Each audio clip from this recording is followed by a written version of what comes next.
তোমার খুব বিপদ আব্বু, তুমি কোথাও যেও না, আমার পাশে এসে বসো, দরজা জানলাগুলো বন্ধ করে দাও। ওরা ওরা আসছে, আসছে ওরা ওরা ওরা আসছে। কে বাঁচাতে আসবে তোমার এখানে? আশপাশে তো কেউ নেই। ছেড়ে দাও আমাকে, ছেড়ে দাও, ছেড়ে দাও আমায়, ছেড়ে দাও। এতদিনের অপেক্ষার পর তোমাকে পেয়েছি। কত দিনের অপেক্ষা। কি বল? কিন্তু তোমাকে পাওয়ার জন্য এত অপেক্ষা করেছি, কি করে ছাড়ি বলো? নে নে নে শুরু কর। এই ঘূর্ণিটা ধর। আমার যারা তোকে এভাবে কষ্ট দিয়েছে তাদের তুই নিজের হাতেই শাস্তি দিবি, নিজের হাতেই শাস্তি দিবি। কিন্তু আব্বু, ওর শরীরেও যে ওই পাপের রক্ত বইছে, তুই শেষ করি এটাকেও। তুই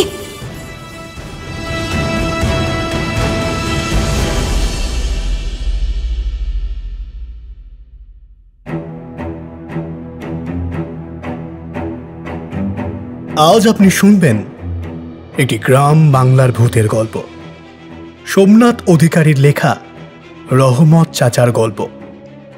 আজ গল্প পাঠে তন্ময়, গল্পের সূত্রধার এবং রহমত চাচার চরিত্রে আমি সুমন।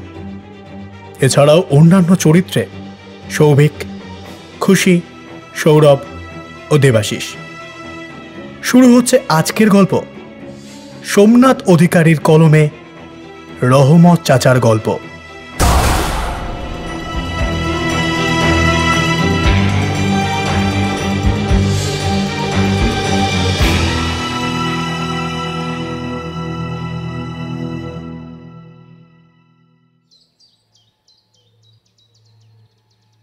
সফিউলের মুখ থেকে এই কাহিনীটি শোনার পর অনেকক্ষণ একা বসে ভেবেছি রহমত চাচার কথা।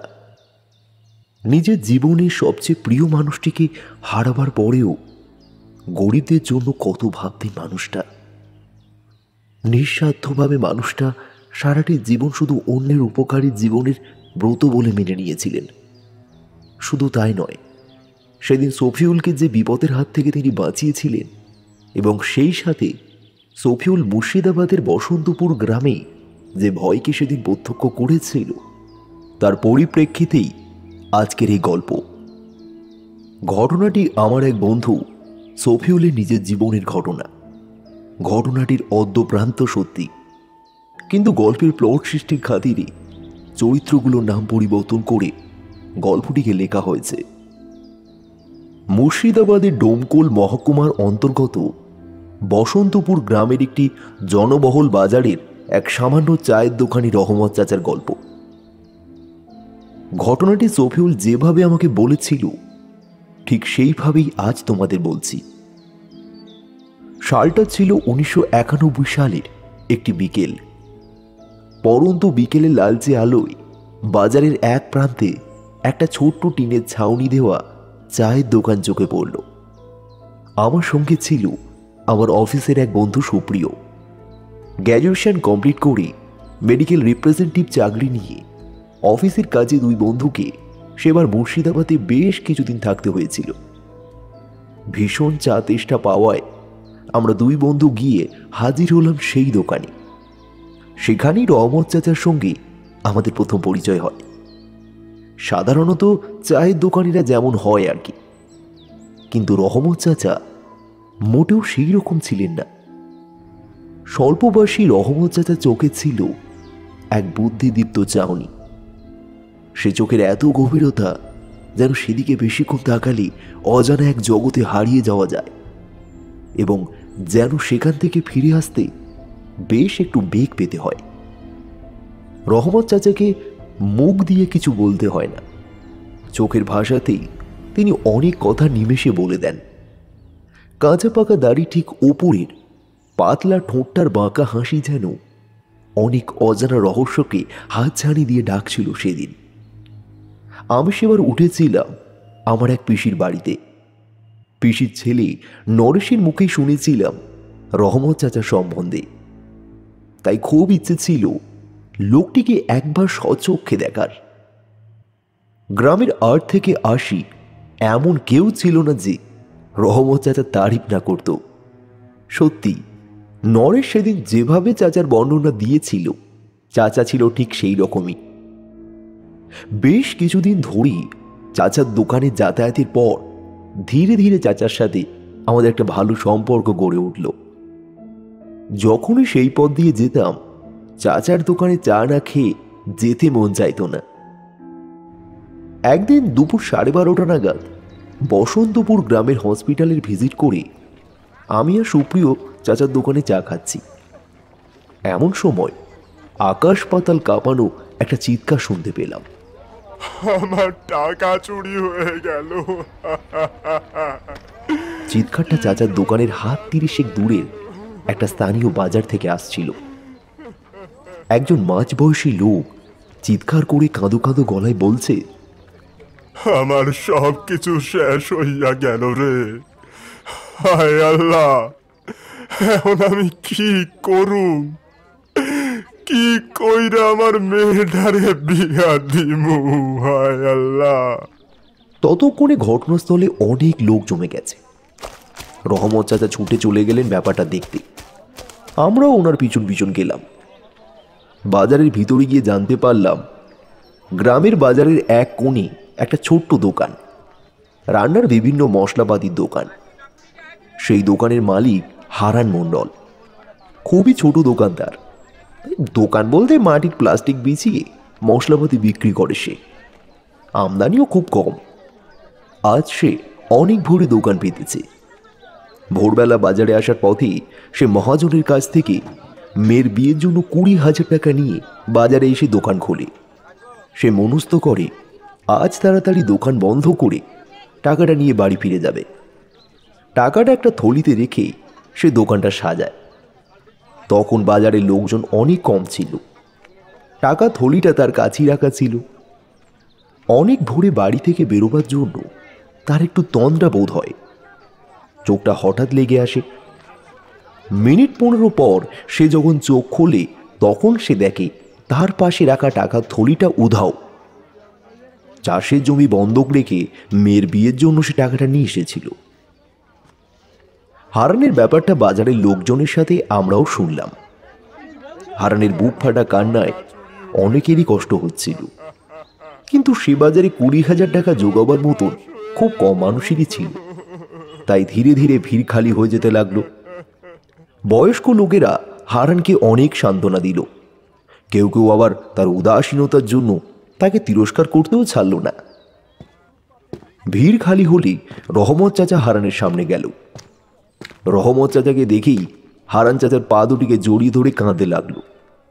হারান কাঁদতে কাঁদতে বলল, আমি বাঁচবো না চাচা। আমার মাইয়াটার কি হইব? বিয়াটা কি কইরা হইব চাচা? আল্লাহ, আমার এই কি করলে তুমি? তুমি আমায় বাঁচাও চাচা, তুমি আমায় বাঁচাও। রহমত চাচাকে দেখলাম বেশ গম্ভীর। এতদিন চাচার হাসি মুখটাই আমরা দেখেছি, কিন্তু আজ চাচার এত গুরু গম্ভীর মুখ দেখে আমরা যথেষ্টই আশ্চর্য হলাম। কারণ সে মুখে ছিল একটা প্রতিশোধের আগুন, যা আমার চোখ এড়ায়নি। চাচা হারানকে 2 হাতে ধরে তার পায়ের কাছে থেকে উঠিয়ে বলল, এ কথা কয় না বেটা, আল্লাহর দোয়ায় সব ঠিক হয়ে যাবে। তুই তুই কিছু চিন্তা করিস না, তোর টাকা তুই আবার ফেরত পাবি। আরে আমি ব্যবস্থা করে দিব। কিন্তু কিন্তু তুই আল্লাহর নামে শপথ কর, এই কথা তুই কাউকে বলতে পারবি না। তোকে এ টাকা আমায় শোধ দিতে হবে না, আমি তোকে এ টাকা এমনিতেই দিব। হারান আল্লাহর নামে শপথ করে বলল, চাচা যে তাকে টাকাটা দেবে সে কথা সে কাউকে বলবে না। এবার হারান আমাদের দিকে তাকালে চাচা বলল, আরে ওরা আমার নিজের লোক, ওরা এ ব্যাপারে কাউকে কিচ্ছু বলবে না, এ আমি বিশ্বাস করি। কিন্তু চাচা, তুমি এতগুলান টাকা পাবা কোথাইকা? আবার তোমারে ফেরত দিতে হব না? আরে সে চিন্তা তোর না। তবে জেনে রাখিস, আমি দিনে 5 বার নামাজ পড়ি। আমি তোকে মিথ্যা বলছি না। আর আমি চুরি করে এনেও এ টাকা তোকে দিব না। এটুকু বিশ্বাস তো আছে আমার উপর? আপনি আল্লাহর পাক বান্দা, আপনার উপর আমার বিশ্বাস আছে বই কি চাচা। তবে এখন তুই দোকানদারি কর, আমি সময় মতো তোর সাথে দেখা করে নেব। এই বলে চাচা সেখান থেকে এসে তার নিজের দোকানে আবার চায়ের জল গরম করতে লাগলেন। আমরাও তার পিছন পিছন তার দোকানে ফিরে এলাম। আমাদের মনে তখন নানান প্রশ্নের ঝড় বয়ে চলেছে। কিছুক্ষণ পর চাচা হাসি মুখে বললেন, আমি মানুষ চিনি। আমার দৃঢ় বিশ্বাস, হারানকে টাকা দেওয়ার ব্যাপারটা তোমরা কাউকে বলবা না। তাই তোমাদের সামনেই ও কথা দিলাম। তোমরা হয়তো ভাবছো এই এই গরিব বুড়ো চায়ের দোকানি হারানকে 20,000 টাকা দিবে কোত্থেকে। এই প্রশ্নের উত্তর আমি তোমাদের এখন দিব না, সেটা তোমরা যথা সময়ে জানতে পারবে। এখন তোমাদের আমি কিচ্ছু বলবো না। শুধু এইটুকু জেনে রাখো যে হারানের টাকা চুরি করেছে তাকে আল্লাহরই কোনো বন্দা শাস্তি দিবে। 3 দিন পর যে টাকা চুরি করেছে তার রক্তভূমি হবে। তাহলে তোমরা বুঝতে পারবে পাপী শাস্তি পেল। সে চোর নিজে এসে হারানের পা ধরে মাফি চাইবে। এবার সুপ্রিয় অধৈর্য হয়ে বলল, তবে কি কোনো জাদু টোনা করবেন আপনি, না অন্য কিছু? হ্যাঁ, বলবো। তোমাদের সব কথাই আমি খুলে বলবো। তবে এখন সে সময় আসেনি। কিন্তু তোমাদেরও শপথ নিতে হবে এ কথা 5 কান করতে পারবা না। তবে আমার মৃত্যুর পর তোমরা এই কথা অন্য কাউকে বলতে পারো, কিন্তু তার আগে নয়। তাহলে আমার কিন্তু ভীষণ ক্ষতি হয়ে যাবে। আমি গ্রামের আরো অনেককে টাকা দিয়ে উপকার করিয়েছি, কিন্তু কেউই অন্য কাউকে ব্যাপারটা বলেনি। সকলেই শপথ করেছে। তবে আজ পর্যন্ত কোনো মানুষকে টাকা চুরির জন্য শাস্তি আমি দিই নাই, কারণ সেরকম ঘটনা আজ পর্যন্ত ঘটেনি। তবে এই প্রথমবার সেটা ঘটলো। গ্রামের বা গ্রামের বাইরের যেই এই পাপ করে থাকুক, সে মুক্তি পাবে না। সেই বাজারে হারানের পায়ের কাছে এসে ক্ষমা চাইবে। কিন্তু যে হারানের টাকাগুলো চুরি করেছে সে সেই টাকা খরচ করে ফেলেছে, তাই টাকাগুলো এই মুহূর্তে সে ফেরত দিতে আর পারবে না। কিন্তু সে গরিবের টাকা চুরি করেছে, তাই শাস্তি তাকে পেতেই হবে। আমি বললাম, কিন্তু চাচা, আপনি এতগুলো টাকা ফেরত দেবেন কি করে? আমরা যতটুকু জানি এই গ্রামে একটা ছোট্ট একচালা ঘর ছাড়া আপনার আর কিছুই নেই। তবে কি আপনার আর কোনো সম্পত্তি আছে? তুমি ঠিকই শুনেছ। আমার এই থাকবার চালা ঘরটি ওই চায়ের গুমটি ছাড়া নিজের আর কিছুই নাই। তবে এ টাকা জোগাবে আল্লাহরই কোনো বান্দা, আমি না। তোমরা ধৈর্য ধরো, সময় মতো সব জানতে পারবে। এক কাজ করো, তোমরা কাল দুপুরে বাজার বন্ধ হয়ে যাবার পর একবার আমার দোকানে এসো, আমি তোমাদের সব বলবো।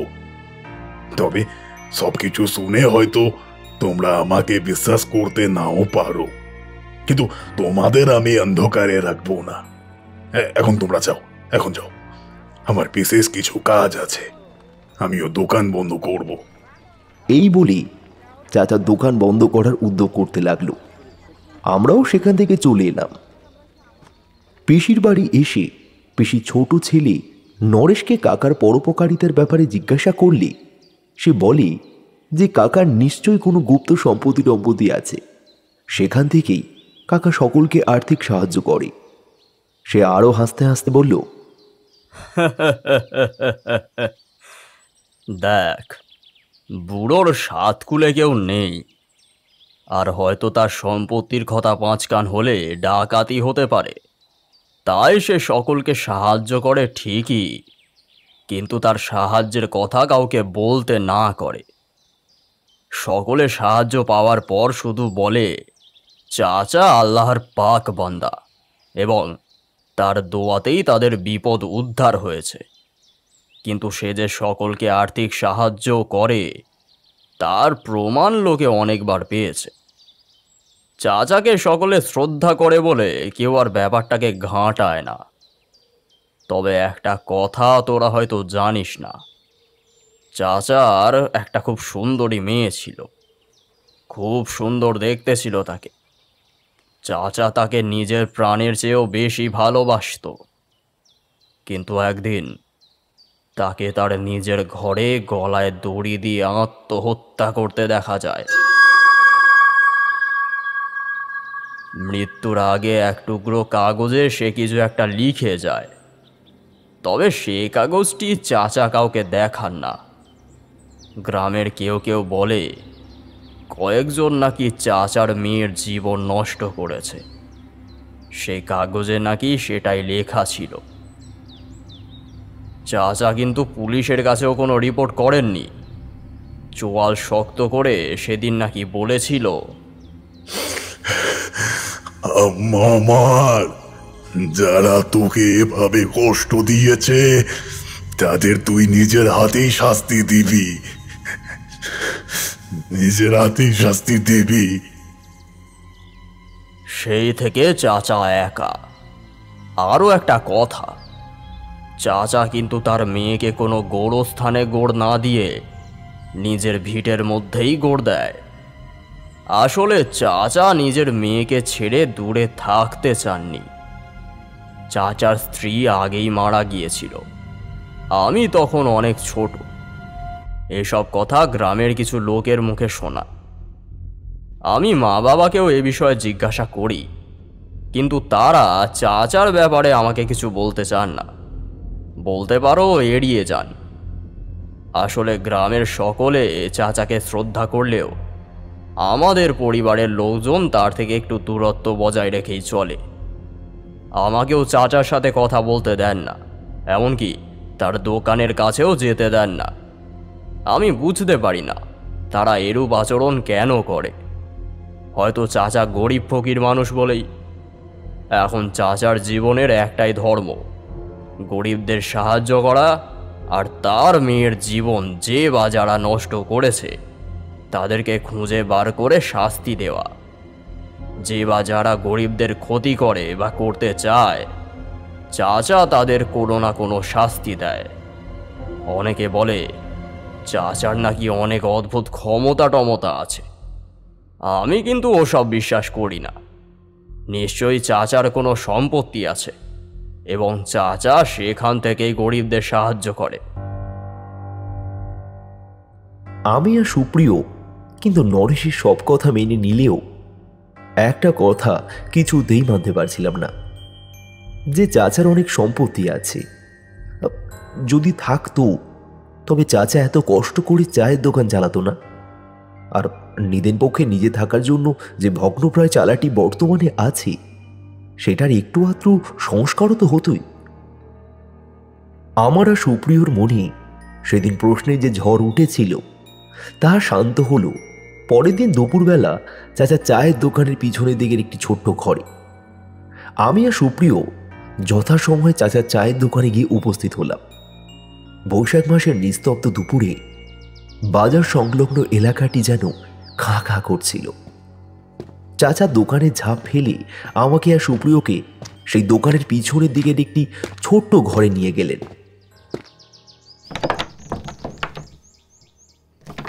ঘরটির এক প্রান্তে একটা ছোট্ট কাঠের চৌকি এবং চৌকির পাশে মেঝেতে একটা ছোট মাদুর বিছানো। সম্ভবত চাচাই মাদুরে বসেই নামাজ পড়েন। ঘরটির মেঝেটি মাটি এবং মেঝেটির ঠিক মাঝখানে একটা উঁচু ঢিবি মতো দেখলাম। চাচা আমাদের ইশারায় সেই কাঠে চৌকিতে বসতে বললেন। সুপ্রিয় কিছু একটা বলতে যাচ্ছিল, আমি ইশারায় তাকে শান্ত করলাম। দেখলাম চাচা চোখে মুখে একটা উদ্বিগ্নতা যেন ছেয়ে আছে। আমরা দুজনেই সেই কাঠের চৌকিটার উপরে গিয়ে বসলাম। এবার চাচা কথা বললেন। তিনি বললেন, আজ আমি তোমাদের যে কথাগুলো বলতে যাচ্ছি তা আমি আজ পর্যন্ত কাউকে বলিনি।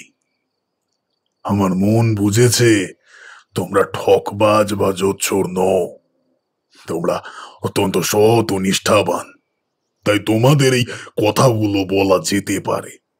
বহুদিন এই কথাগুলো কাউকে বলতে না পারায় আমিও যেন একটু কষ্ট পেয়ে চলেছি। বুকের খাঁচায় একটা তীব্র যন্ত্রণাকে যেন আঁকড়ে ধরে আছি। এবারে চাচা আমাদের প্রশ্ন করলেন, আচ্ছা, তোমরা অলৌকিক শক্তিকে মানো? তা মানি বই কি, কারণ এই বিশ্ব সংসারে এমন অনেক কিছুই আছে যার ব্যাখ্যা বিজ্ঞান এবং বিজ্ঞান মনস্ক মন যুক্তিতর্কে নিরিখে দিতে পারে না।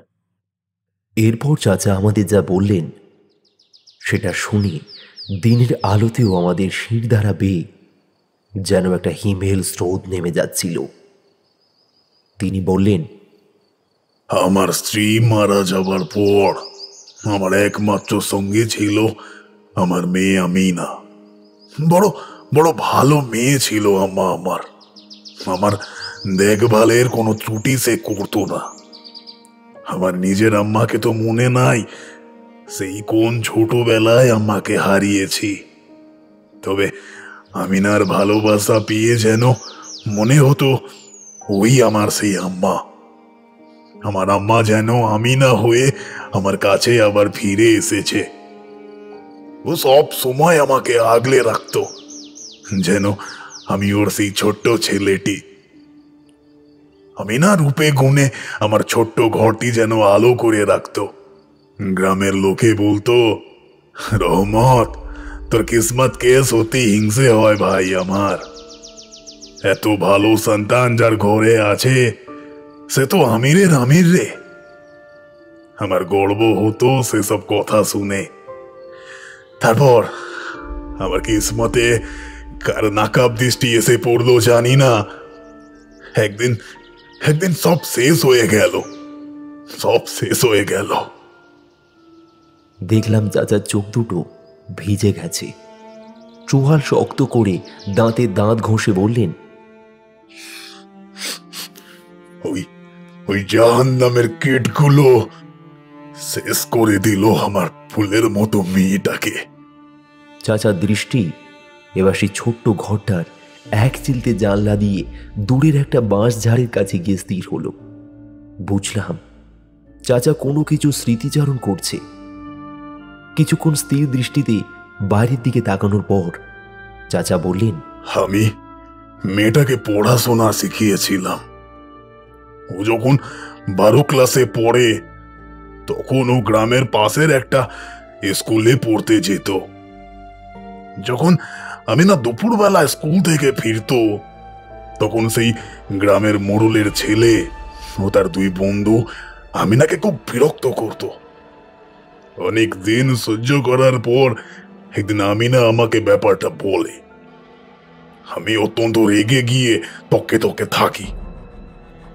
একদিন দুপুরবেলা স্কুল থেকে ফেরার সময় ওরা যখন আমিনাকে বিরক্ত করছিল ঠিক সেই সময় আমি আড়াল থেকে সব দেখি এবং সঙ্গে সঙ্গে সেখানে গিয়ে ওই 3 জনকে শাসিয়ে আসি। কিন্তু ফল যে এত ভয়ানক হবে তা আমি স্বপ্নেও ভাবিনি। আমার আমার আমিনাকে এর জন্য যে এত বড় মাসুল দিতে হবে তা যদি জানতাম তাহলে ওকে নিয়ে আমি এই গ্রাম ছেড়ে অন্য কোথাও চলে যেতাম। একদিন একদিন স্কুল থেকে বাড়ি ফেরার সময় আমিনা নিখোঁজ হয়। পুলিশ স্টেশনে গিয়ে রিপোর্ট লেখাই, কিন্তু পুলিশ তাদের কাজে উদাসীন থেকে যায়। আমি পাগলের মতো আমিনাকে এদিক সেদিক খুঁজতে থাকি। 2 দিন পর একদিন বিকালে আমিনা ফিরে আসে। জিজ্ঞেস করতে সে শুধু বলে, আব্বা, আমায় কিছু জিজ্ঞাসা করো না, আমি ভালো আছি। আমি মুখ করলেই তোমার তোমার তোমার খুব বিপদ হবে। আমি ভালো আছি। আমাকে আমাকে কিচ্ছু বলতে বলো না, কিচ্ছু না। আমার দিব্যি তোমায় কিছু বলতে বলো না। এত বড় দিব্যি দিল মেয়েটা, আমি আর কিছু বলতে পারলাম না। গ্রামের লোককে বলে দিলাম ও না বলে ওর এক ফুপার বাড়ি বেড়াতে গিয়েছিল। এরপর দিনকে দিন মেয়েটা যেন শুকিয়ে যেতে লাগলো। ঠিক মতো খেত না, ঘুমাতো না। রাত দিন খালি বসে বসে কি সব চিন্তা করতো, আর বিড়বিড় করে বলতো, তোমার খুব বিপদ আব্বু, তুমি কোথাও যেও না, আমার পাশে এসে বসো, দরজা জানলাগুলো বন্ধ করে দাও। ওরা ওরা আসছে, আসছে ওরা ওরা ওরা আসছে। যে মেয়ে আমার পড়াশোনাকে এত ভালোবাসতো, সেই মেয়ে স্কুলের নাম শুনে ভয় পেত। স্কুল থেকে আমি ওর নাম কাটিয়ে দিলাম। সারাদিন ঘরে বসে থাকতো। এভাবে প্রায় মাস 4 কেটে গেল। একদিন ভোরবেলা আমি যখন দোকান খুলতে এখানে এলাম, গ্রামের একজন লোক ছুটে এসে আমাকে খবর দিল আমিনার দেহটা ঘরের চালের কুড়ি কাঠ থেকে ঝুলছে। আমিনা আত্মহত্যা করেছিল। তারপর আমার জীবনের সব শেষ হয়ে গেল। একদিন রাত্রে বিছানায় শুয়ে আমিনাকে মনে করে কাঁদছি আমি। এমন সময় একজন মেয়ের গলা শুনতে পেলাম। ঠিক ঠিক আমার কানের কাছে যেন ঠোঁট নিয়ে এসে বলে গেল, আব্বু তুই কাঁদছিস কেন? আমি তোর আমিনা, তোর কাছেই তো আছি, কাঁদছিস কেন তুই?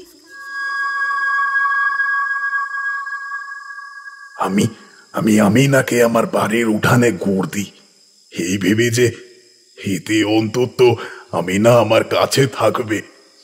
এরপর আমিনা ফুপিয়ে ফুপিয়ে কাঁদতে থাকে।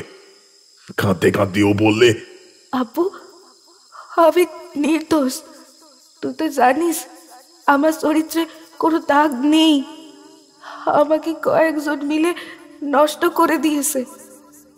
ওরা একটা ঘরে আটকে রেখে আমার উপর অত্যাচার করে, তারপর ছেড়ে দেবার সময় বলে দেয় কি কিছু যদি বলে তোর আব্বুকে কেটে নদীতে ভাসিয়ে দেব। তাই আমি তোকে কিছুতে বলতে পারিনি রে। তুই ওদের শাস্তি দিস আব্বু, তুই ওদের শাস্তি দিস। আমি চিৎকার করে উঠি, আম্মা আমার, আম্মা আমার আমিনা, তুই কোথায়? আমিনা বলে, আমি তোর কাছেই আছি আব্বু, তোর কাছেই আছি। আমি কাঁদতে কাঁদতে আমিনাকে বলি, ওদের আমিনা, তুমি নিজের হাতে শাস্তি দিবি আমিনা। আমি তোর দাফন করা লাশের কাছে ততদিন বসে দোয়া করব না যতদিন না তুই ওই শয়তানগুলোকে শাস্তি দিস। আমি জানি এতে তোর রূহ মুক্তি পাবে না, তোর কষ্ট হবে, কিন্তু তুই নিজের হাতে যাতে ওদের শাস্তি দিতে পারিস, তার জন্য তোকে এই কষ্ট সহ্য করতে হবে মা আমার। তুই পারবি তো? আমিনা সম্মতি দেয়। সেই থেকে আমি আমিনার রুহুকে নিয়ে এই ঘরে বসে আছি। রোজ রাতে আমরা বাপ বেটিতে কথা বলি। যারা আমিনার উপর অত্যাচার করেছিল তাদের মধ্যে দুজনকে, অর্থাৎ ওই মোড়লের ছেলে ও তার বন্ধুকে আমিনা শাস্তি দিয়েছে অনেকদিন আগেই। আমিনার মৃত্যুর প্রায় 1 মাস পর আমি একদিন মাঝরাতে আমিনার রুহুকে ডাকি।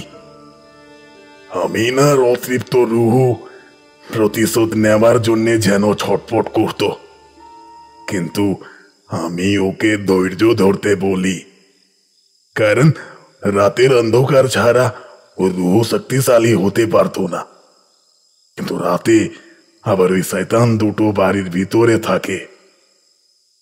আর গৃহস্থ বাড়িতে পূজা পাঠ হয় বলে কোনো রুহুর অত ক্ষমতা নেই যে সে গৃহস্থ বাড়ির ভিতরে ঢুকতে পারে। তাই মৌকার তালাশ করতে লাগলাম যে কবে ওই জানোয়ার দুটোকে রাতের বেলা বাড়ির বাইরে একসাথে পাবো। আল্লাহ পাপীদের শাস্তির পথ নিজেই ঠিক করে দেয়। একদিন আল্লাহ সে সুযোগ করে দিল আমাকে। আমাদের এই গ্রামেরই দক্ষিণ দিকের বিরাট ফুটবল খেলার মাঠটা দেখোছো? সেখানে শহর থেকে সার্কাসের দল এলো একবার।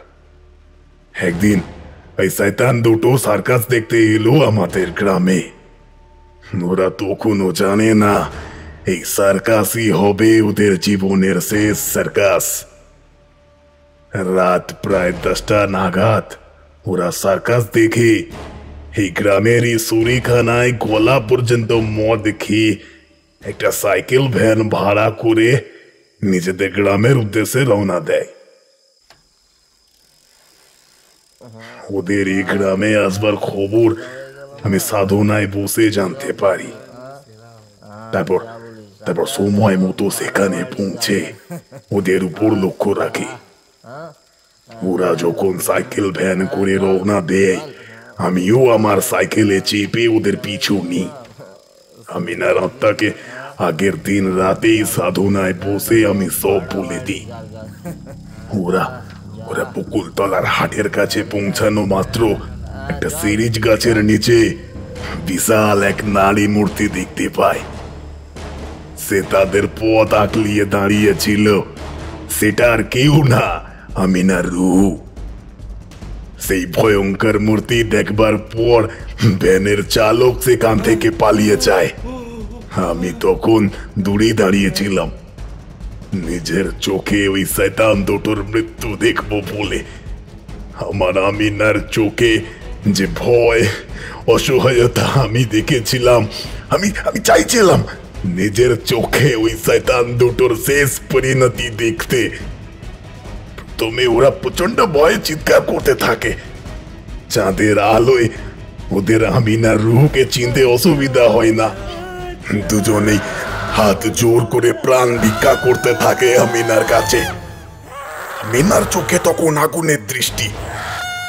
মুহূর্তে আমিনা ওর লম্বা দুটি হাত দিয়ে ওদের দুজনের গলা দুটি টিপে চিরকালের মতো ওদের শেষ করে দেয়।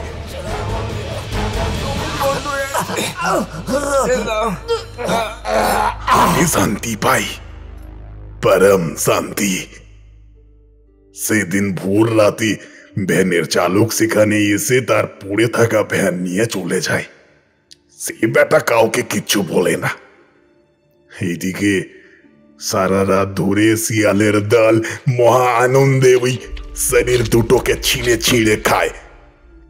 পুলিশ রিপোর্ট লিখে দেয় যে অতিরিক্ত মদ খেয়ে দুজনেই জ্ঞান হারিয়ে সেখানে পড়ে যায় এবং শিয়ালের দল শরীর দুটোকে শেষ করে। কিন্তু তাদের মধ্যে একজন এখনো বেঁচে আছে। সে একটা বিশেষ পবিত্র তাবিজ সব সময় গলায় পড়ে থাকে, যার শক্তি এত বেশি যে আমিনার রূহ তার কাছে যেতে পারে না। তবে এইটুকু বলে রাখি, সে ছেলে গ্রামেরই ছেলে এবং সে তোমাদের খুব পরিচিত একজন। সে ছিল পাশের গ্রামের মোড়লের বন্ধু। আমিনার উপর কুদৃষ্টি সবার আগে ওরই ছিল। আমিনা আমাকে তার নাম বলেছে। সে হয়তো বাকি দুই বন্ধুর অলৌকিক মৃত্যু দেখে বুঝতে পারে যে এবার তার পালা। তাই নিজেকে বাঁচানোর জন্য এক শক্তিশালী তাবিজ সে সব সময় গলায় পড়ে থাকে। সে কে চাচা? তার নাম কি? আমাকে তোমরা ক্ষমা করো, এখন আমি তোমাদের সেই নাম বলতে পারবো না। সঠিক সময়ে তোমরা নিজেরাই জানতে পারবে। আর আমি যে গরিবদের সাহায্য করি সেই অর্থ আমিনাই আমাকে জোগাড় করে দেয়। আমি রাতে আমিনা বেটিকে এক বিশেষ সাধনার মাধ্যমে ডাকলে সে আমার কাছে আসে। তাকে সমস্যা বলতেই সে মুহূর্তের মধ্যে আমাকে সেই পরিমাণ টাকা জোগাড় করে দেয়। আমি না আরো বলে যে এ টাকা পয়সা শুধু আমি দানই করতে পারবো, নিজের জন্য একটিও খরচ করতে পারবো না। যদি তা করি তবে ঘোর বিপদ নেমে আসবে আমার জীবনে। এ অর্থ শুধু দানের জন্য, আর সেই সব মানুষকেই এ অর্থ দেওয়া যাবে যারা ঘোর বিপদে পড়েছে। লোভ করলে এ অর্থ কোনোভাবেই পাওয়া যাবে না। চাচা আরও বলেন যে তিনি রোজ রাতে আমিনার রুহকে জাগান, তার সাথে কথা বলেন, প্রয়োজন পড়লেই তার কাছে সাহায্য চান, এবং এইভাবেই তিনি গরিবদের সাহায্য করে চলেছেন। আমিনাকে যারা কষ্ট দিয়েছিল তাদের মধ্যে একজন এখনও শাস্তি পায়নি, এবং এর জন্যই আমিনার রুহকে কষ্ট পেতে হয়। সে মুক্তি পাচ্ছে না। তাই রোজ রাতে আমিনা চাচার কাছে এসে অনেক কাঁদি, মনে মনে অনেক কষ্ট পায়, কিন্তু তবুও সে চাচাকে বলে যে প্রতিশোধ না নেওয়া পর্যন্ত সে এই কষ্ট সহ্য করবে। একদিন না একদিন যখন সেই অপরাধী তাবিজ খুলবে, সেই দিনই হবে সেই অপরাধীর শেষ দিন। আর ততদিন পর্যন্ত আমিনা অপেক্ষা করে থাকবে। শত কষ্ট সহ্য করেও তার রুহ অপেক্ষা করে থাকবে। চাচা এবার আমাদের সেই মেঝের উপরের উঁচু ঢিবিটা দেখালেন এবং বললেন, এই যে ঢিবিটা দেখছো, এই ঢিবিটাতেই আমিনার রুহুকে আমি নামিয়ে আনি। ওর শরীরটা আছে আমার বাড়ির উঠানে। একমাত্র রাতের অন্ধকারেই আমিনার রুহু মুক্তি পায়। তারপর তারপর সে তার কার্যসিদ্ধি করে, আবার ঘুমিয়ে পড়ে ওই মাটির গহ্বরে। আমি রোজ রাতে আমিনার সঙ্গে এখানেই কথা বলি, আলোচনা করি। আগে আমি আমিনার রুহুকে নিজের ঘরেই ডাকতাম, কিন্তু সেখানের পরিবেশটা অতটা নিরিবিলি নয়। তার তুলনায় এই জায়গাটা বেশ নিরিবিলি। তাই এই ঘরটাতেই আমি সাধনার জায়গা করে নিয়েছি। আমার বাপজান কিছু অলৌকিক শক্তি অধিকারী ছিলেন। ছোটবেলায় তার কাছ থেকে শেখা কিছু বিদ্যা আমার কাজে আসে। তার মধ্যে একটি হলো মানুষের রুহুর সাথে যোগাযোগ করার মন্ত্র। আমি আমিনার রুহুকে কষ্ট দিতাম না। মৃত্যুর পর কোনো মানুষের রুহুকে বারবার ডাকলে সে কষ্ট পায়, কিন্তু যখন দেখলাম আমিনার রুহু নিজের থেকেই আমার কাছে এলো এবং বলল ওই পাপীদের শাস্তি দিতে না পারলে ও মুক্তি পাবে না, তখন আমি স্থির করি আমিনার রুহুই তবে নিজের হাতে বদলা নিক। চাচা আরও বলল যে আগামীকাল সকালেই যে লোকটি হারানের টাকা চুরি করেছে সে নিজে এসে হারানের পায়ে লুটিয়ে পড়বে। তবে টাকা সে খরচ করে ফেলেছে, তা হোক, তবে শাস্তি তাকে পেতেই হবে। অন্যায় করেছে সে। কথাগুলো বলার সময় লক্ষ্য করলাম চাচার চোখগুলো রাগে কেমন যেন জ্বলে উঠল। চাচা আবারও বলল, এবার তোমরা এসো, আমার নামাজের সময় এগিয়ে আসছে। চাচার বাড়ি থেকে ফেরার সময় ব্যাপারটা আমাদের যথেষ্ট ভাবালো। এত আধুনিক যুগে এও কি সম্ভব? কথাগুলো যেন আমাদের কিছুতেই বিশ্বাস হচ্ছিল না। সুপ্রিয় দুঃখের সাথে বলল, মৃত্যু শোকে কি চাচার মাথাটা খারাপ হয়ে গেল? না না না, সেরকম কিছু না। আমার মনে হচ্ছে চাচা যা বলছে সত্যি কথাই বলছে। এই জগতের কতটুকুই বা আমরা জানি ভাই সুপ্রিয়। তুমি কি কখনো এরকম অলৌকিক ঘটনার সম্মুখীন হয়েছ? সুপ্রিয় মাথা নাড়ল। আমি হেসে বললাম, নিজের চোখে প্রত্যক্ষ করতে চাও ব্যাপারটা? হ্যাঁ, তবে কিন্তু আমাদের চাচার জানলায় গিয়ে আড়ি পাততে হবে, লুকিয়ে লুকিয়ে দেখতে হবে ব্যাপারটা। কি বলছো? কি বলছো শফিউল? তো তোমার কি মাথা খারাপ হয়ে গেছে? ভূত প্রেতের কথা না হয় ছেড়েই দিলাম, কিন্তু ভদ্রলোক হয়ে অন্যের ঘরে আড়ি পাতবো? আর তাছাড়া চাচা জানতে পারলে কি ভাববে বলো তো? চাচা কিচ্ছু জানতে পারবে না। আর তাছাড়া চাচার এটা গোপনীয় ব্যাপার। চাচা চান না বাইরে কেউ চাচার কাছ থেকে ব্যাপারটা প্রত্যক্ষ করুক। সেটা হলে চাচা নিজেই আমাদের ব্যাপারটা প্রত্যক্ষ করার কথা বলতো। কিন্তু মন যে বড় কৌতূহলী ভাই, বড় কৌতূহলী। এত কৌতূহল নিয়ে তো আর স্থির থাকা যায় না। তাই আমি স্থির করেছি, আমিনার সাথে চাচার কথাবার্তা সত্যিই না চাচার মানসিক বিকার, তা আমি প্রত্যক্ষ করব। তুমি যদি আসতে না চাও তবে মাঝরাতে আমি একাই যাব চাচার দোকানের সেই ঘরটার পিছনের দিকে। তুমি দেখছি নাছোড় বান্দা। ঠিক আছে, তাই হবে মাই লর্ড। এবার তাড়াতাড়ি চলো, ভীষণ খিদে পেয়ে গেছে। তোমার পিসির বাড়ির কাছে সেই পাঁচুর দোকানে খানকত কচুরি খেয়ে আসি গো। চলো চলো।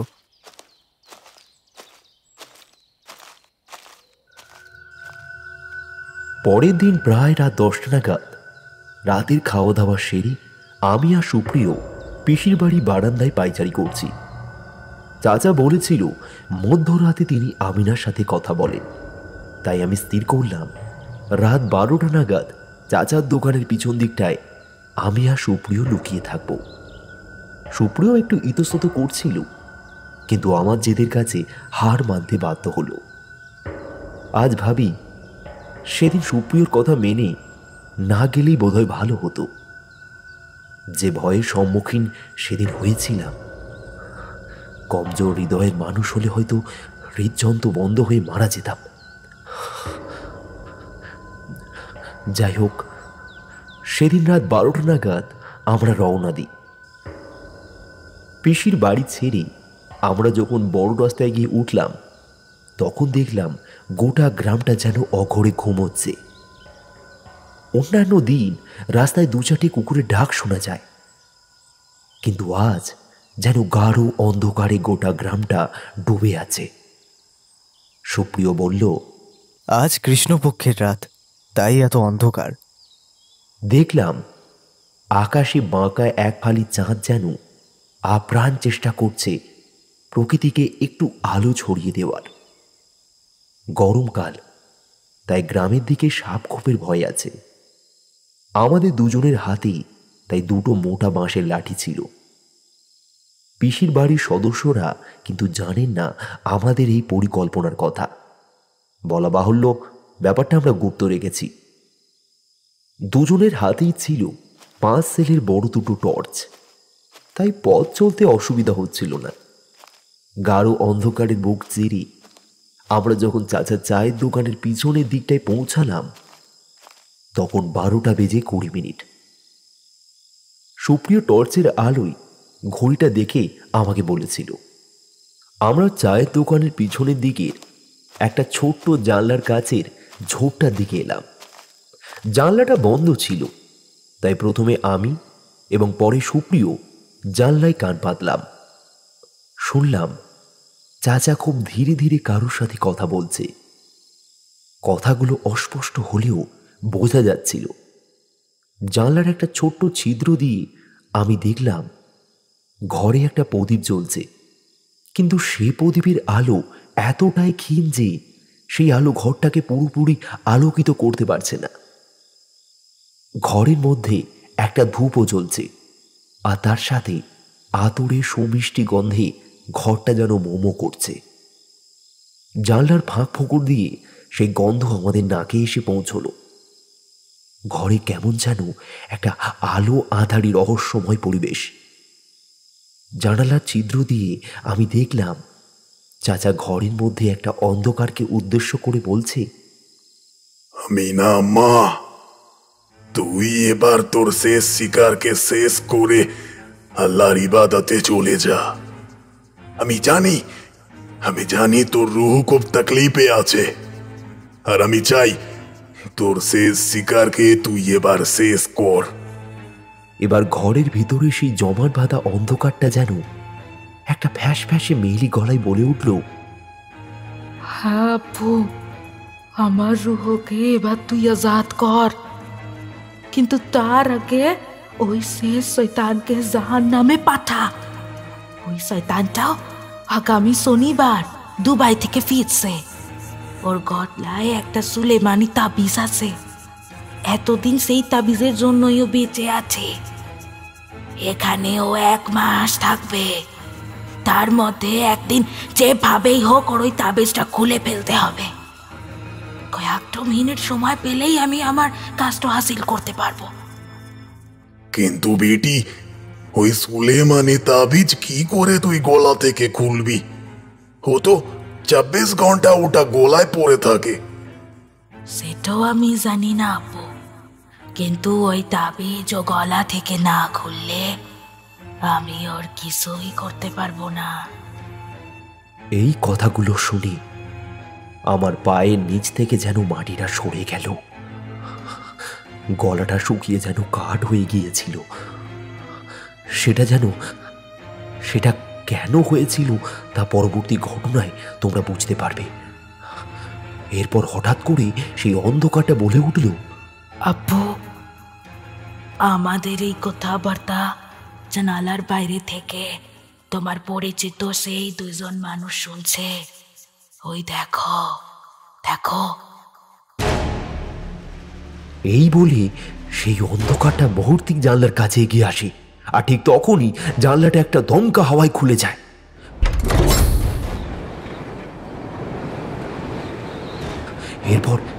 এরপর আমরা যা দেখলাম তাতে মনে হচ্ছিল আমার সমস্ত শরীরের লোমগুলো সজারুর কাঁটার মতন খাড়া হয়ে গেছে। আমার আর সুপ্রিয় সারা শরীর যেন ভয়ে ঠক ঠক করে কাঁপতে লাগলো। দেখলাম সে কুণ্ডুলি পাকানো অন্ধকারের থেকে আমিনার দেহটা বেরিয়ে এসে ঘরের মধ্যে খোলা জানলার কাছে দাঁড়িয়ে। চোখ দুটো তার রাগে জল জল করছে। চোখে মনের বদলে আছে সাদা দুটো পর্দা। সারা শরীরের চামড়া ফেটে যেন সাদা হয়ে গেছে।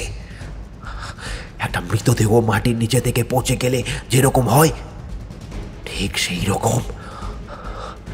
জ্বর ধরা চুলগুলি একটা দমকা হাওয়ায় এলোমেলো ভাবে উঠছে। দাঁতগুলি কালো হয়ে পচে গেছে। সেই ভয়ঙ্কর রূপের বর্ণনা দেওয়া সাধ্য আমার নেই। সে বিকট চিৎকার করে অদ্ভুত ভয়ঙ্কর ভঙ্গিতে বলল, তোরা এখানে এসে আমাদের কথা শুনে মহাপাপটা করেছিস। এই পাপের একমাত্র শাস্তি হলো মৃত্যু। মৃত্যু হবে তোদের। তার সেই গর্জন শুনি আমার মনে হচ্ছিল পৃথিবীর সমস্ত অতৃপ্ত আত্মারা যেন একসঙ্গে কথা বলছে। যেন নরকে শত শত পিশাচ আজ এই রাতে আমাদের কাছে নেমে এসেছে। যেন এর চাইতে ভয়ঙ্কর রূপ আর কোনো ভয়ের হতে পারে না। এবার আমিনা তার পচা গলা হাত দুটি আমাদের গলা লক্ষ্য করে জানলার শিক দিয়ে বাইরে বার করল। সে হাতের আঙুলের পরিবর্তে ছিল শুধু কটা হাড়, আর নখগুলি ছিল যেন তীরের ফলার মতো। সুপ্রিয় ভয়ে জ্ঞান হারিয়ে মাটিতে লুটিয়ে পড়ল। চাচা তৎক্ষণাৎ হাত উঠিয়ে চিৎকার করে বলল, না বেটি, না না বেটি, ওদের কিছু করিস না তুই। ওরা আমার নিজের লোক আছে। ওরা আমাদের কথা লুকিয়ে শুনেছে বটে, কিন্তু ওরা খারাপ লোক নয় বেটি। বেটি, তুই এবার যা, আমার এদের সাথে একটু কথা আছে। কিন্তু আব্বু, ওর শরীরেও যে ওই পাপের রক্ত বইছে। তুই শেষ করি এটাকেও। তুই পাপের আত্মীয় বলেই কি ও পাপী? ও ভালো ছেলে। পরিবারের যদি কেউ অপরাধ করে তবে অন্যেরা কেন তার দায়ভার গ্রহণ করবে? ও তো কোনো অন্যায় করেনি। তুই যা মা, তুই চলে যা। আর প্রকৃত অপরাধীকে শাস্তি দিতে প্রস্তুত হ মা। প্রচন্ড ভয়ে আমি আমার দুটি চোখ দুহাতে তালু দিয়ে আড়াল করে রেখেছিলাম। চাচার কথা শুনে ধীরে ধীরে হাতে তালু দুটির ফাঁক দিয়ে দেখলাম আমিনা সেই ভয়ঙ্কর কুৎসিত দেহটি ধীরে ধীরে হাওয়ায় মিলিয়ে গেল।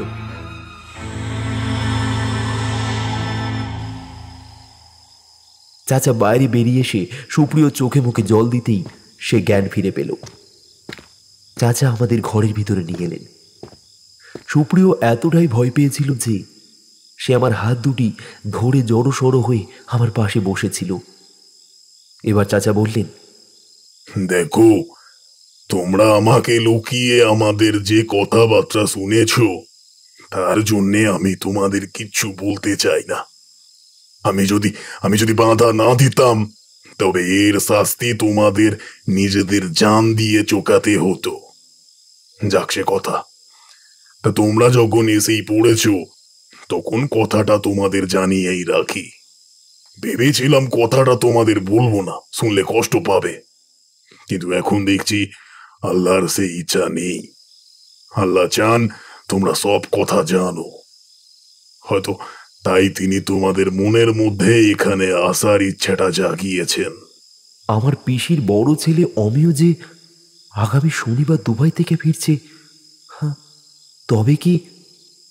চাচা ধীরে ধীরে মাথা নাড়লেন। কিছুক্ষণ ধরে ঘরে একটা পিন পড়ার নিস্তব্ধ। প্রদীপের তেল কমে সলতেটা পুড়ে ঘরের আলো অনেকখানি ক্ষীণ হয়ে গেছে। ভয় আর রহস্য মিলিয়ে এ যেন এক অদ্ভুত পরিবেশ। সুপ্রিয় আর আমি একে অপরের মুখ চাওয়াচাওয়ি করলাম। চাচা ধীরে ধীরে বললেন, তোমার পিসির বড় ছেলে অমিয়ই ছিল এই দলের পান্ডা। ছোট থেকেই ওর কুদৃষ্টি ছিল আমিনার উপর। তোমাদের পিসির বাড়ির লোকজনেদের সঙ্গে পাশের গ্রামের মোড়ল মশাইয়ের খুব ভালো সম্পর্ক ছিল। নিজের ছেলেদের কুকীর্তি ঢাকতে তারা মিলিতভাবে পুলিশকে প্রচুর টাকা ঘুষ দেয়। কেসটা পুলিশ আত্মহত্যা বলে লিখে দেয়। আমি চাইনি পুলিশকে কিছু বলতে, কারণ এতে আমার বেটির বদনাম হবে। গ্রামগঞ্জের ব্যাপার যা ঘটে তার চেয়ে অনেক বেশি বাজে কথা লোকেদের মুখে মুখে রটে যায়। কিন্তু গুড় দেওয়ার সময় গ্রামের ডাক্তারবাবু আমিনার দেহটি দেখে সন্দেহ হয়। তিনি পরীক্ষা করে আমাকে ব্যাপারটা বলেন যে মৃত্যুর সময় আমিনা অন্তঃসত্ত্বা ছিল। গ্রামের কিছু লোকের কানে কথাটা যেতেই গ্রামে খবরটা ছড়িয়ে পড়ে। ব্যাপারটা আর গোপন থাকে না। আসল কথাটা আমি কাউকে বলি না, কারণ ওই শয়তানগুলোকে আমি শাস্তি দিতে চাই। ডাক্তার কিন্তু পুলিশকে আমিনার ব্যাপারটা সব জানায়। সে আমার বারণ শোনে না কোনো, কারণ সে চেয়েছিল প্রকৃত অপরাধী, অর্থাৎ যারা আমিনার উপর অত্যাচার করেছে তাদের আইন শাস্তি দিক। পুলিশও অনুসন্ধান করে সব জানতে পারে এবং মোড়লও আর তোমার পিসির বাড়ির পরিবার থেকে মোটা টাকা ঘুষ নেয় তারা। ডাক্তার প্রতিবাদ করলে তাকেও পুলিশ শাসিয়ে দেয় যে এ গ্রামে বেঁচে থাকতে হলে সে যেন মুখ বন্ধ করে থাকে। এদিকে আমিনার রুহ যে ওই শয়তান দুটোকে শেষ করেছিল তাদের ডেড বডি দেখে ওই গ্রামেরই এক মুসলমান গুণী ওঝা ওদেরকে বলে দেয় যে এটা কোনো অতৃপ্ত আত্মার কাজ। সেই সময় তোমার পিসির পরিবার সেখানে উপস্থিত ছিল। তারা সেই গুণী ওঝার সাহায্য চান, এই বলে যে তাদের বড় ছেলে আমির উপর নাকি জীবিত কালে আমার বেটি আমিনার লোভ ছিল। এখন সে মৃত, তাই এমন কিছু করে দিন যাতে সেই মেয়ের আত্মা আমার ছেলের কোনো অনিষ্ট করতে না পারে। গুণিন সেই মিথ্যে কথাকে সত্যি ভেবে এক শক্তিশালী সুলেমানি তাবিজ তৈরি করে তোমার পিসির বড় ছেলের গলায় পরিয়ে দেয় এবং বলে এই তাবিজ যতক্ষণ ওর গলায় থাকবে ততক্ষণ কোনো নাপাক শক্তি ওর কোনো ক্ষতি করতে পারবে না। আমিনা বেটির রুহ রাতে এসে আমাকে সব কথা বলে। আমি সেই গুণিনের সাথে পরের দিন দেখাও করতে চাই, যাতে সে সত্যি কথাটা জানতে পারে আর আমাকে সাহায্য করে। কিন্তু আমি সেখানে পৌঁছাবার আগেই তিনি সারা জীবনের জন্য মক্কা চলে যান, আর তার দেখা পাইনি আমি। আমিনা রুহু আমাকে বলেছিল যে তোমার পিসির আর মোরলের পরিবারের সকলকে সে শেষ করে দিবে। আমি তাকে বাধা দিই, বলি না বেটি না, সেটা করলে তারা একেবারেই মুক্তি পেয়ে যাবে। একা সহায় বাবা যেমন তার মেয়ের কষ্ট বুকে নিয়ে বেঁচে আছে, তারাও যেন তাদের সন্তানের কষ্ট নিয়ে বেঁচে থাকে, আর এটাই হবে দুই পরিবারের শাস্তি। এই বলে চাচা একটা দীর্ঘশ্বাস ফেললেন। আমি বললাম, পাপী যেই হোক, তার একমাত্র পরিচয় সে পাপী, কারো দাদা বা ভাই তার কোনো পরিচয় নয়। সে আমিনার খুনি, তাই আমিনাই নিজের হাতে তাকে শাস্তি দেবে। হ্যাঁ, আমিও যখন রাতে বিছানায় ঘুমিয়ে থাকবে, আমিও তাবিজ গলা থেকে খুলে লুকিয়ে রাখবো। কিন্তু সে তো তোমার দাদা, এ কাজ কি করে করবে তুমি?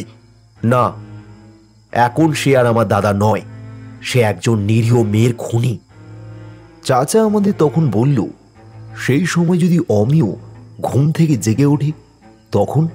আমি সুপ্রিয়র দিকে তাকিয়ে বললাম, আমরা মেডিকেল রিপ্রেজেন্টেটিভ, একটা হালকা ডোজের ঘুমের ওষুধ জোগাড় করা আমাদের দুঃসাধ্য না। চাচার চোখ ছলছল করে উঠল। চোখ পুঁছতে পুঁছতে তিনি বললেন, আল্লাহ তোমাদের মঙ্গল করুন। যদি জীবনে কোনো দিনও বিপদে পড়ো, আমাকে ইয়াদ করো। আমি আমি যেখানে থাকি তোমাকে বিপদ থেকে উদ্ধার করার চেষ্টা করব।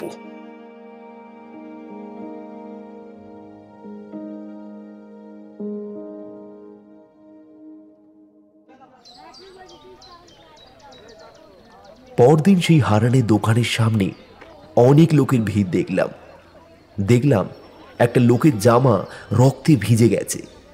সে হারানের উদ্দেশ্যে বলছে, আমি বড় অভাবে পড়ে তোমার টাকাগুলো চুরি করেছিলাম। আমি পাশের গ্রামে থাকি, মহাজনের বাড়িতে জনমজুরের কাজ করি। তুমি যখন মহাজনের কাছ থেকে টাকা নিয়ে আসছিলে, তখন আমি তোমার পিছু নিই। ভেবেছিলাম নির্জন পথে তোমাকে মেরে তোমার টাকা নিয়ে পালাবো, কিন্তু পথে তোমার বন্ধুর সাথে তোমার দেখা হয়ে যায়। দুজনে একসাথে হাটে আসো। আমিও হাটে এসে এদিক ওদিক ঘোরাঘুরি করে যখন দেখি তুমি বসে ঝিমোচ্ছ, তোমার টাকার পুঁটলি নিয়ে পালাই। তখন খুব ভোরে কেউ দেখতে পায়নি। আমাকে কয়েকদিন সময় দাও, আমি তোমার টাকা দিয়ে দেব। কাল রাতে কে যেন স্বপ্নে এসে আমাকে বলল, তুই চুরির টাকা ফেরত দিয়ে দে।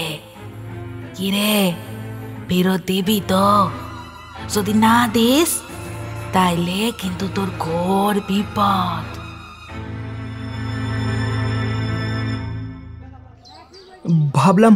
ভাবলাম এমনি স্বপ্ন দেখছি, কিন্তু যখন সকালে রক্তবমি হলো তখন আর দেরি করলাম না। চাচাও সেই ভিড়ের এক কোণে দাঁড়িয়েছিল। তিনি এগিয়ে এসে বললেন, তুই যতই অভাবের মধ্যে থাক, চুরি করে তুই পাপ করেছিস। আল্লাহ দুটো হাত দিয়েছে তোকে চুরি করবার জন্যে না, মেহনত করবার জন্যে। যা, আল্লাহর মাজারে গিয়ে সেখানকার মাটি সারা গায়ে বুলিয়ে নে, তুই ভালো হয়ে যাবি। যা। তিনি হারানকে বললেন, ওর মাথায় হাত রেখে বল, হারান ভাই, তোমাকে আমি মাফ করে দিলাম। হারান চাচার কথা শুনে তাই করল। লোকটি ফিরে গেল। এর ঠিক এক সপ্তাহ পর দুবাই থেকে পিসির বড় ছেলে অমিয় ছুটিতে আসে। বাড়িতে তখন মহা আনন্দের পরিবেশ। আমার অমিয়কে দেখে ঘেন্না হচ্ছিল। বলা বাহুল্য, ব্যাপারটা আমার আর সুপ্রিয়র মধ্যেই ছিল, কেউ জানতে পারেনি। চাচাকে আগে থেকেই বলা ছিল। ঠিক 3 দিন পরে রাতে খাওয়া দাওয়ার পর অমিয় দুধের সাথে আমি ঘুমের বড়ি মিশিয়ে দিই। সেদিন রাতে আমি, সুপ্রিয় ও অমিয় একই ঘরেই শুয়েছিলাম, তাই কাজটা সহজ হলো। আমি তাবিজটা খুলে আমার জামার পকেটে রেখে দিলাম। মনের কষ্টটা দমন করলাম। মনকে বোঝালাম, ও আগে একজন নিরীহ মেয়ের খুনি, এবং তারপর আমার দাদা। পরের দিন সকালে ঘুম থেকে উঠে নিজের গলার তাবিজ দেখতে না পেয়ে অমিয় উত্তেজিত হয়ে উঠল। বাড়ির লোকেরা তার এই উদাসীনতার জন্য তাকে অনেক কথা শোনালো। আমরা তাবিজের কথা জিজ্ঞাসা করলে পিসি বললেন যে অমিয়র যাতে খারাপ হাওয়া বাতাস না লাগে তার জন্য সেই তাবিজ সে গলায় পড়ে থাকত। আমরা বোঝালাম, আজ এই বিজ্ঞানের যুগে এসব অর্থহীন, ওসব এখন ভুলে গিয়ে সকলে মিলে আনন্দ করা হোক। এরপর ধীরে ধীরে বেলা বাড়লে সকলে অমিয়র সাথে গল্প গুজবে মেতে উঠল। খাওয়া দাওয়া হই হট্টগোল চলতে লাগলো। এর মধ্যে সকলে প্রায় ভুলে গেল অমিয়র ঘোর বিপদের কথা।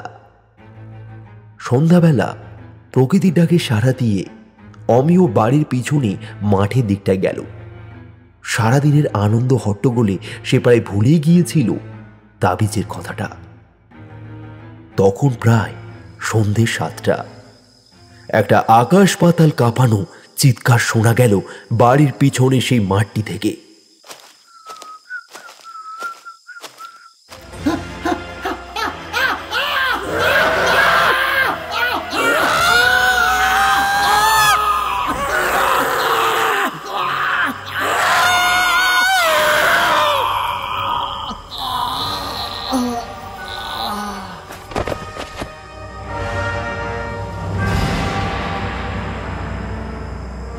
আমরা সকলে ছুটে গেলাম। গিয়ে যা দেখলাম তাতে মনে হচ্ছিল মাথা ঘুরে সেখানেই পড়ে যাব। দেখলাম অমিয় দুটি হাত আর দুটি পা শরীর থেকে আলাদা করা, যেন কেউ টেনে ছিঁড়ে পাশে ফেলে দিয়েছে। ঘাটটা একদিকে কাঁধ হয়ে আছে, চোখ দুটি বিস্ফারিত এবং তাতে এক ভয়ঙ্কর দৃষ্টি। আমি আর সুপ্রিয় দেখেই চোখ বুজে ফেললাম। বুঝলাম আমিনার এতদিনের রাগ আজ চিরতরে শান্ত হলো। গল্পটি এখানেই শেষ হতে পারত, কিন্তু বিধাতার বোধহয় সেই রকম ইচ্ছে ছিল না। পরের দিন আমরা দুই বন্ধু পিসির বাড়ি থেকে বিদায় নিই। ঘটনাটিকে পুলিশ কি ব্যাখ্যা দেবে সেটা তারা বুঝতে পারেনি। পুলিশ ফাইলে লেখা হলো যে ভয়ঙ্কর কোনো জানোয়ারের আক্রমণে অমিয় প্রাণ হারিয়েছে। সকলে অ্যাক্সিডেন্ট বলেই মেনে নেয়। তবে পিসি ও পিসমশাই জানতেন অমিয়র গলার তাবিজ খুলে যাওয়ার কারণেই মৃত্যুটা হয়েছে। সেই গ্রাম থেকে ফিরে আসার সময় চাচার দোকানে শেষবারের মতন গিয়েছিলাম। চাচা আমাকে জড়িয়ে ধরে অনেকক্ষণ কেঁদেছিলেন। মনে হলো অনেকদিন কষ্ট তার বুকে জমা হয়েছিল। বারবার শুধু একটা কথাই উনি বলছিলেন, আল্লাহ তোমার মঙ্গল করুন। আজ আমার বেটির রুহ মুক্তি পেল, আর আমার কিচ্ছু চাই না আল্লাহর থেকে। তোমরা তোমরা ভালো থেকো, ভালো থেকো।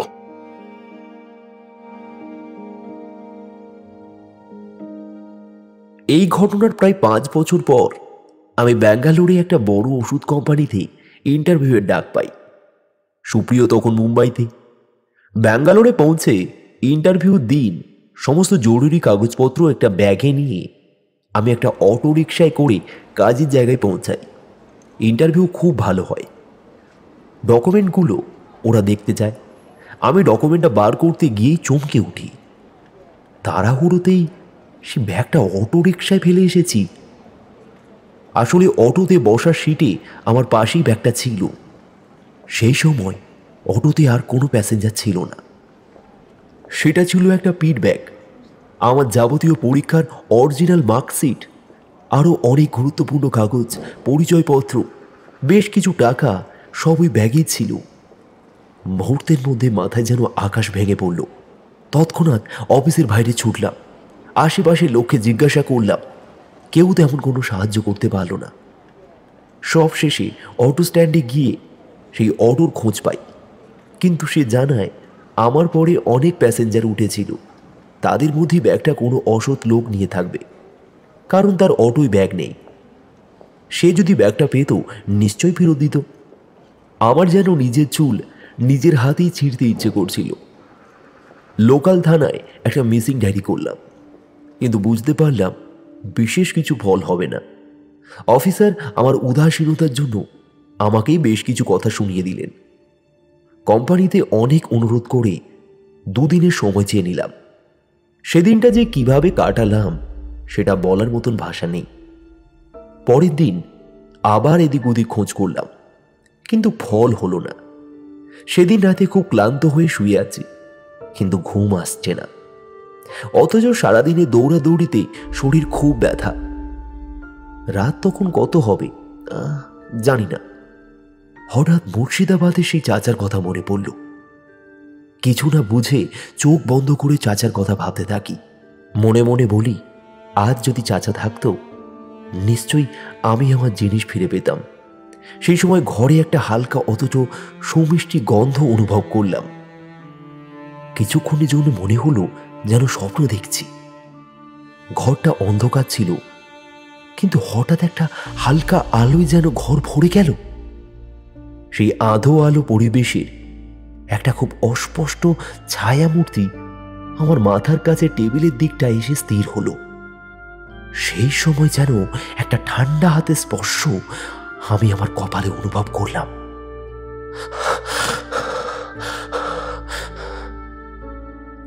মুহূর্তে ঘুমে আমার চোখ ভারী হয়ে এলো। শেষবারের মতো কয়েকটা শব্দ শুনতে পেলাম। সব ঠিক হয়ে যাবে, আর কোনো ভয় নেই। এরপর আর কিছু মনে নেই। আমি ঘুমিয়ে পড়ি। সকালে উঠে ঘুম চোখে প্রথমেই মনে পড়ে সে মিষ্টি গন্ধটার কথা, একটা চেনা আদরের গন্ধ। কোথায় যেন, কোথায় কোথায় মনে পড়তেই লাফিয়ে উঠলাম।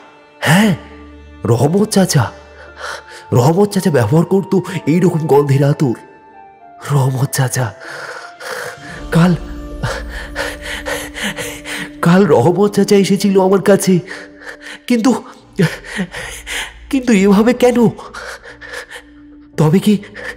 তবে কি মুহূর্তে মাথার কাছে টেবিলটার দিকে তাকাই।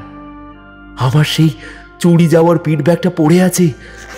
হন্তদন্ত হয়ে ব্যাগটা চেক করি। সব ঠিক আছে, টাকাগুলো পর্যন্ত আছে। চোখে জল এসে যায়। হাত জোর করে চাচাকে সেলাম করি। মনকে কিছুতেই বোঝাতে পারছিলাম না। মন বারবার বলছিল, চাচা চাচা আর এই জগতে নেই। কখনো আমাদের মন সত্যি কথাটাই আমাদের জানিয়ে দেয়। আমার সাথেও সেটাই হয়েছিল। পরের দিন মুর্শিদাবাদে পিসির বাড়ি ফোন করতে জানতে পারলাম যে চাচা এই জগতের মায়া কাটিয়েছেন প্রায় 6 মাস আগে।